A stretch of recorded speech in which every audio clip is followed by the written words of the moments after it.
slice of life. So.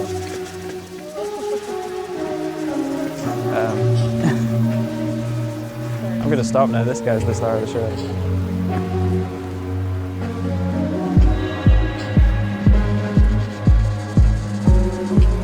Very loud ball.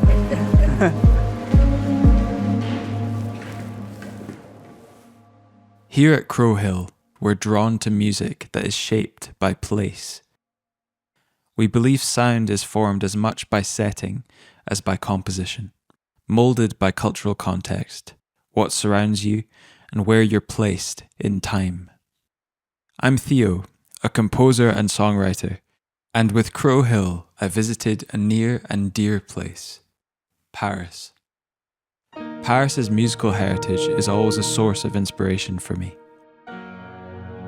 Shaped by rebellion as much as refinement, it has long been a city of sonic and artistic contrasts. While a budding composer in my teens, I was introduced to romanticists such as Chopin, impressionists like Ravel and Debussy, and modernists such as Boulez. Each of these figures left an indelible mark on me, but what also struck me was their deep connection to Paris itself. It was a living, breathing influence on their creative lives. As with every episode of this series, my primary wish is to delve deeper. By exploring the composers themselves, I aim to understand why Paris held such a powerful appeal for artists whose styles and temperaments were so different and whose work stretched across generations. Welcome to Adventures in Sound.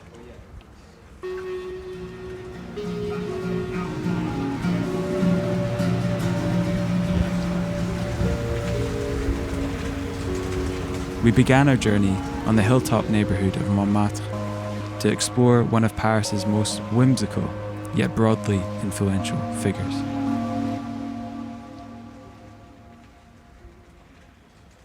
Here I am just off 6 Rue Courtauld, right in the heart of Montmartre.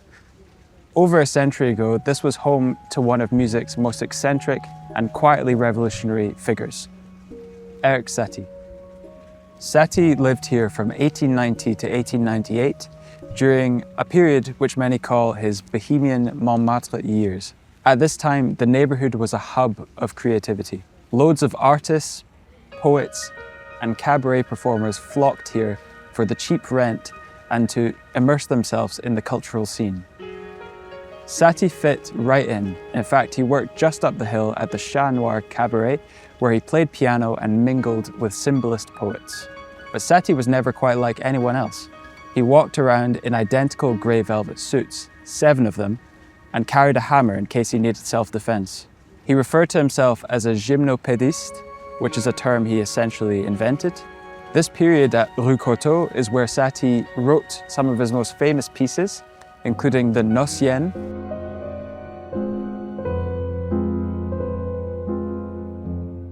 and the Gymnopédie.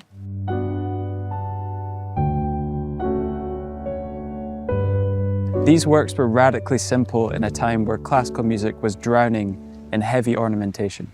Satie stripped everything down to its essence, slow, spacious melodies suspended over simple harmonies. It's this quality, music that creates an atmosphere rather than demanding attention, that makes Satie one of the earliest pioneers of what we now call ambient music. Long before Brian Eno coined the term, Satie was imagining music that was more part of an environment than a spectacle. He coined a concept called furniture music, which is music that's meant to blend into the background and be a part of life rather than a performance. Brian Eno, credited with defining the modern ambient genre, explicitly cited Satie as a precursor.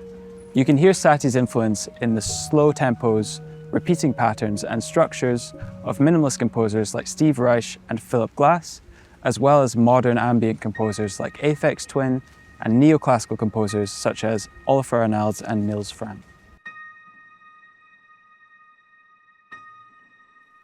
With Satie being the forefather of ambient music, it's only fitting that we explore the contemporary influence he had. Okay.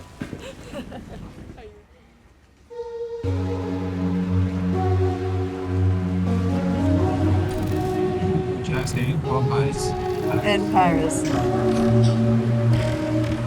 All the pastry shops in the world. He's in a fucking...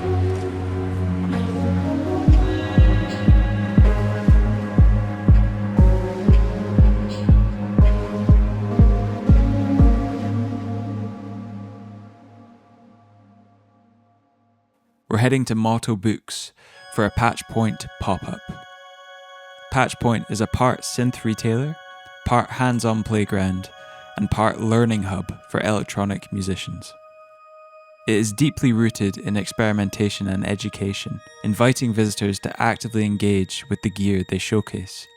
I can't help but notice the striking and unique instruments on Darren's table. A few of them being Siet Lombards, which are a family of wooden encased, experimental electronic instruments created by instrument designer Peter Blasser. Rather than following traditional keyboard layouts, they invite intuitive, tactile interaction. I asked Darren if he could walk us through what they are capable of. Grab all the knobs. So now I have you can hear it's much quicker, so it's a multi-tap delay. That's kind of the way that you can. This one is going through a filter.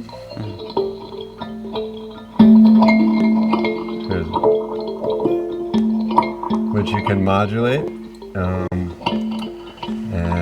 you can do a lot of things. So I think the most interesting new development in the world of Siet Lombard is he started gold leafing the wood, and what that does is that acts as like an antenna. You can see when I... Oh yeah.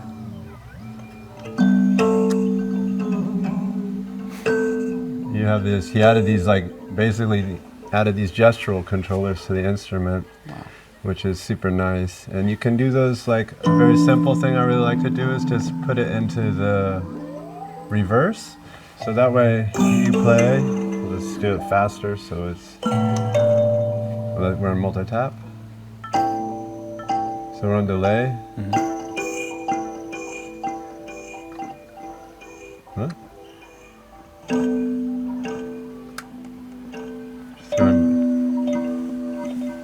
You hear it going backwards? Wow. So it's like a fun way to control the parameters. It's also very smooth. Funny thing I didn't like about it right away was I didn't not like it, but it's funny. Like when you push the button, you're always infecting the controllers, so you kind of got to work those into your So it loops when you press the button? Yeah, so when these orange lights are on, that means that it's saving it, freezing it forever. Right. And then you can crank the volume or lower the volume like a mixer. And then that's a good point to go through and show. So basically you have like VCAs on the effects and you have VCAs on the input. So if I grabbed a cable, I could take a VCA. The center section is kind of it's 5 oscillators and they can be linked together. So here, I'll just use it as a basic kind of tremolo effect. Yeah. And they're inverted, and it's hard to hear when you're just changing between each other. But if you took, for example, like sound on the other side, or let's freeze anything.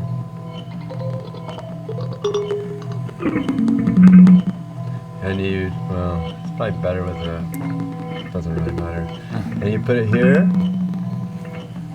then you have like, it's doing like a rotary effect. So that's so cool, because all the instruments are stereo. So that's like kind of a nice, and then they're like, you know, depending on where you have the feedback set, they'll... So if someone had this instrument, how would one like get used to these parameters? Because I've noticed there's no like labeling at all.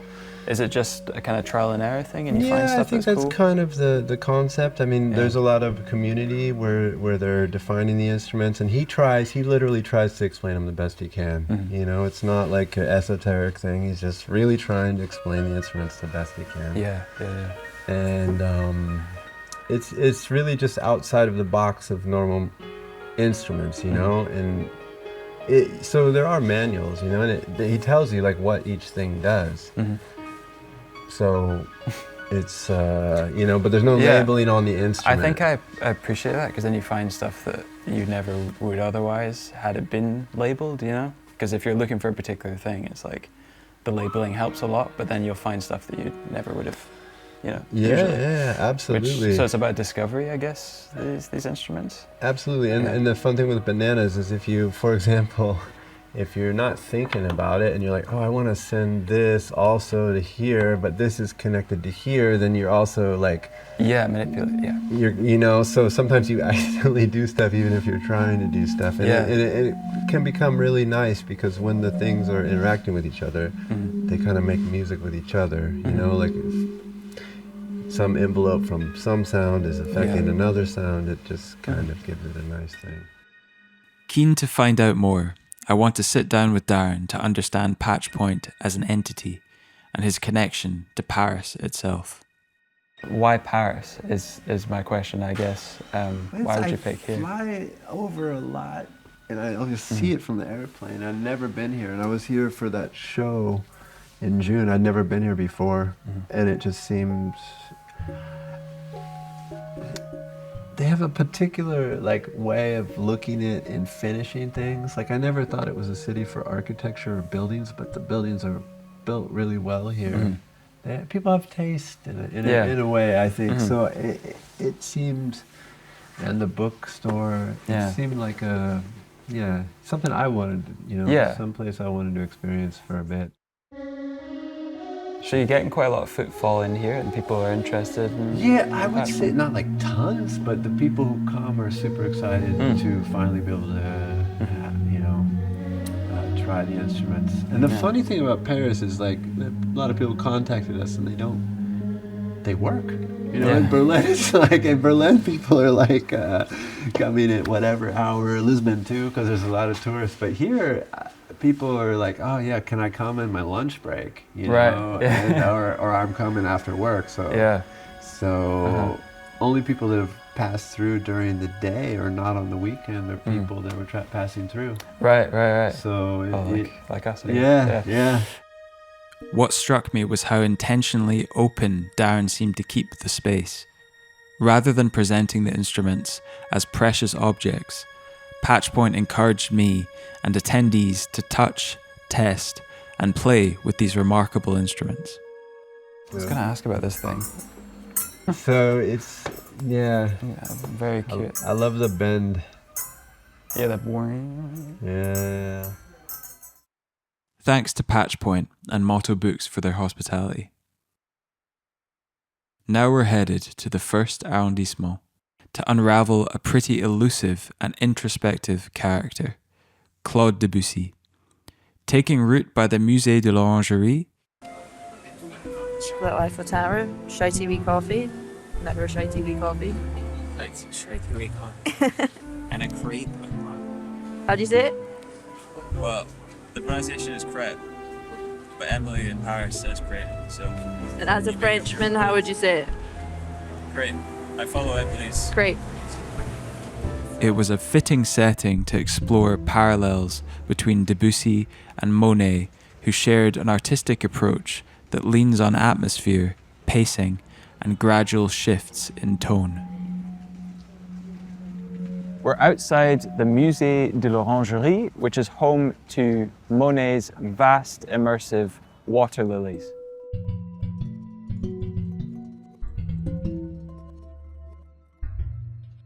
This is a fitting backdrop to talk about how Impressionism didn't just change visual art, but also changed the possibilities of music as well.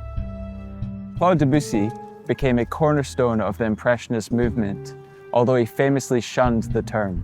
While Impressionist painters like Monet and Renoir were dissolving forms into a shimmering light, Debussy was doing the same with his music.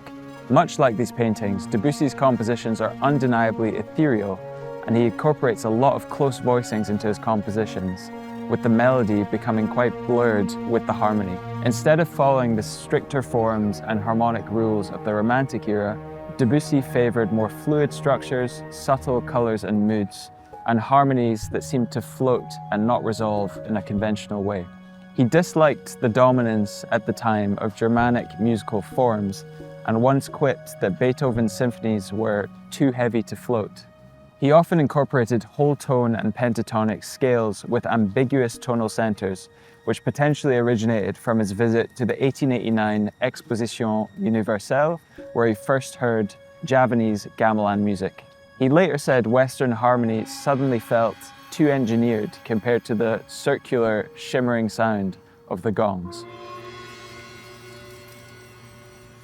Leaving Debussy behind, the next stop is a Chopin recital at a stunning Art Deco venue.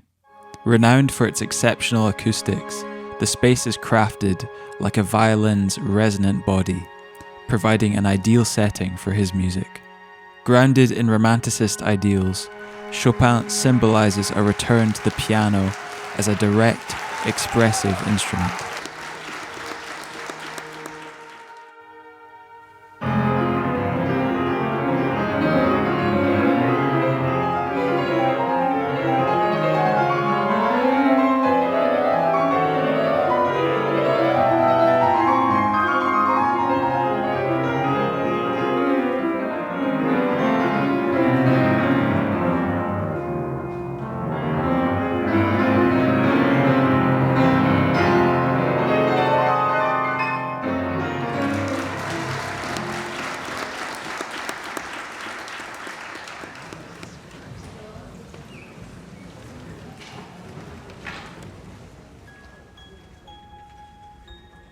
Leaving behind the intimacy of the Chopin recital, we're setting off to the Philharmonie de Paris, a space where modern design meets acoustic perfection. Guided by the pioneering vision of Pierre Boulez, the hall reflects his meticulous nature, conceived to capture every nuance of sound, allowing music to unfold with a remarkable clarity and depth. We're here at the Philharmonie de Paris, built in 2015 in the Parc de la Villette. It was conceived as a major cultural project to expand the Cité de la Musique and provide Paris with a world-class symphonic venue. Its largest hall, designed by architect Jean Nouvel, is named the Grande Salle Pierre Boulez, which reflects the association's deep connection with this composer and conductor. Boulez's musical language is defined by structural rigor, sonic innovation, and the rejection of traditional music conventions. He reacted strongly against musical traditions he deemed arbitrary, stylistically stagnant, and overly sentimental. He famously dismissed many 19th century romanticists and even some early modernists as insufficiently radical. This is in stark contrast to Paris romanticists such as Chopin, who valued elegance, emotional nuance, and the ideal of personal expression. Boulez sought to dismantle this through structure, serialism, and abstraction, and a detachment from popular taste.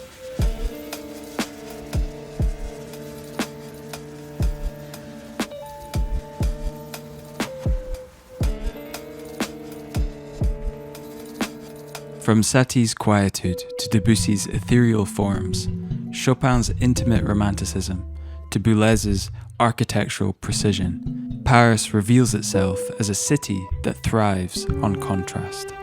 It has shown me that a city and a creative life is richest when it embraces these polarities. It's got a flash bonus, don't get dazzled. Alright, 3, 2, 1. And that music does not thrive in perfect isolation, but through the embracing or subverting of attitudes that came before you. I've been to Paris many times, but never with this kind of focus. Experiencing the city through its eclectic musical figures and musical spaces gave familiar places a new depth, and it ended up meaning more to me than I expected.